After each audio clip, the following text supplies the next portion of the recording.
Bonjour et merci d'être à nouveau au rendez-vous de cette séquence 6 minutes pour comprendre dont le but, je le rappelle, est de vous fournir quelques astuces commerciales empreintes de l'expérience que nous vivons avec vos confrères. Aujourd'hui, nous allons parler du PEA, finalement assez méconnu et surtout très délaissé par les CGPI, alors qu'il est un instrument très intéressant et très performant dans sa structure. Il est d'autant plus intéressant et important de s'y intéresser que le PEA fait partie des quelques véhicules de placement dont la faculté est de pouvoir être transféré d'un organisme à un autre sans remettre en cause sa date d'ouverture. Et oui, en France, tous les véhicules d'investissement dont l'acronyme commence par un P sont transférables, le PEL, le PERP, le PEP, le PEA, un moyen mnémotechnique intéressant. Le PEA, plan d'épargne en action, a désormais 25 ans et a connu un succès mitigé, très important et massif en début de carrière, puis finalement assez estompé, au gré d'ailleurs de ses atermoiements législatifs ayant notamment porté sur la légitimité de se limiter aux actions françaises, ce qui fut balayé par Bruxelles pour une extension aux actions européennes.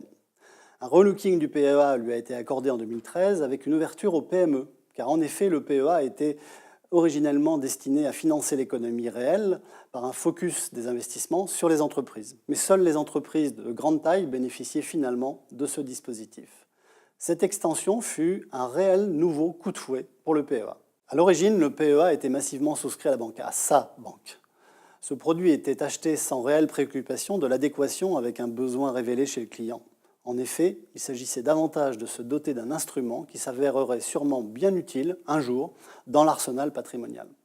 Ainsi, quasiment tous les clients patrimoniaux disposant d'une surface financière significative sont-ils déjà dotés d'un tel instrument. Or, à sa banque, l'innovation et l'architecture ouverte n'étaient pas vraiment de mise, lui préférant souvent des allocations d'actifs composées de fonds maison.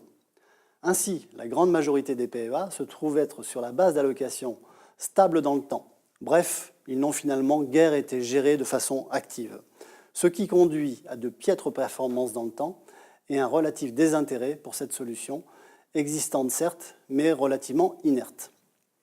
Le terrain des clients patrimoniaux est ainsi propice pour être à l'écoute de nouvelles solutions, surtout lorsque l'on invoque le simple transfert sans mobilisation de new cash et sans remise en cause de la date d'effet initiale d'ouverture du dit PEA.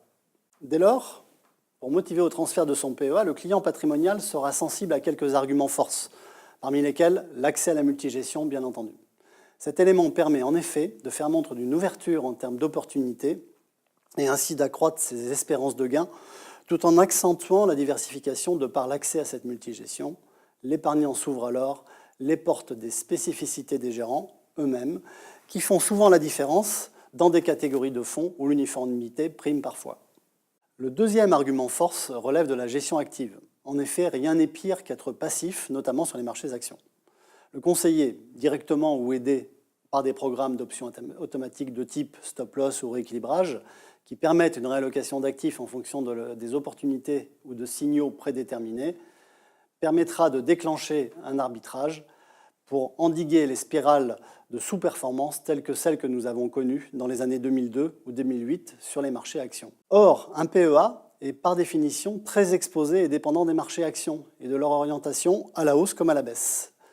Instaurer des arbitrages automatiques ou à la main du conseiller sont des précautions intéressantes. Oui, mais couper une position par un arbitrage, c'est bien, mais pour faire quoi? Sur un PEA, il n'existe pas de fonds en euros qui n'embarquent aucune volatilité ou de fonds monétaires qui pourraient être, l'un et l'autre, une solution d'attente. Et bien pourtant, il existe bel et bien des fonds ou unités de compte qui, bien qu'éligibles au PEA, sont gérés comme des supports monétaires et assument parfaitement leur rôle de mise à l'abri ou de repli de façon temporaire. Bien entendu, ces fonds ne sont pas pléthores sur le marché, mais ils existent et font partie de l'offre que nous proposons. Bien entendu, après retour à meilleure volatilité ou visibilité sur les marchés actions, le conseiller saura à nouveau orienter son client vers des supports plus offensifs. La conjugaison de ces trois arguments suffit bien souvent à emporter adhésion des clients patrimoniaux qui s'interrogent quant au devenir de leur PEA. Alors, certes, le transfert peut être envisagé, mais une question demeure souvent. Mon PEA, souvent souscrit à la banque, ne pourra sûrement être hébergé que par une nouvelle banque. Eh bien non, c'est là aussi une spécificité du PEA. Un PEA initialement souscrit dans une banque, ce qui est la très grande majorité des cas et qui explique notamment la déshérence de ce type de solution, pourrait être transféré vers un PEA de type bancaire bien sûr, mais également vers une solution de type capitalisation, dont on sait qu'elle est le pendant presque parfait du contrat d'assurance vie. C'est ainsi une ouverture commerciale exceptionnelle et un terrain de jeu très original, à fort potentiel de développement. La date initiale d'ouverture reste donc figée, et des allers-retours entre diverses structures ou organismes hébergeurs peuvent avoir lieu en cours de vie du PEA. Il faut donc considérer que le PEA est une enveloppe majeure et que le véhicule bancaire ou de capitalisation n'est qu'un vecteur de portage, les spécificités de l'enveloppe globale l'emportant sur celle du véhicule sous-jacent.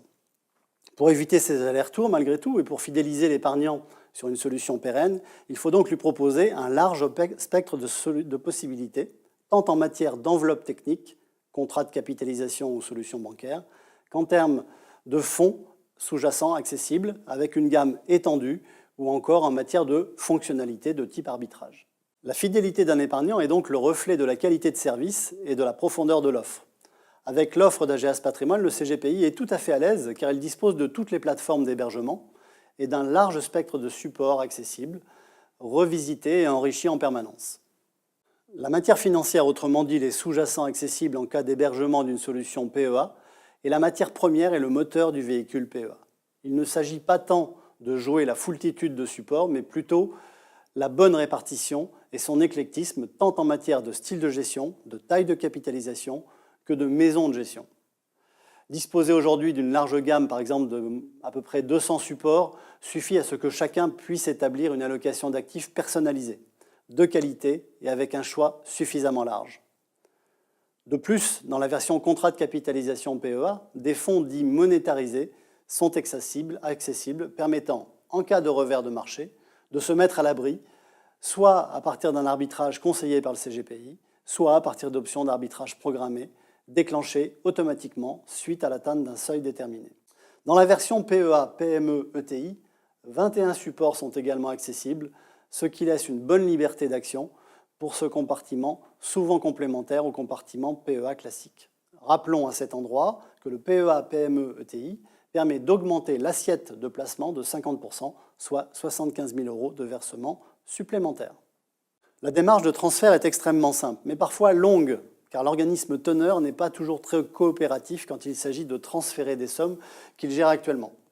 Ainsi, mieux vaut ne pas trop s'engager sur la durée du dit transfert au risque de décevoir, et ces durées étant très liées à la volonté ou la réticence de l'organisme en question. Pour un contrat de capitalisation, ce sont les sommes inscrites en compte qui sont transférées vers AGAS France, et pour un contrat bancaire, ce sont les titres qui sont alors transférés sans que ceux-ci aient dû être liquidés auparavant.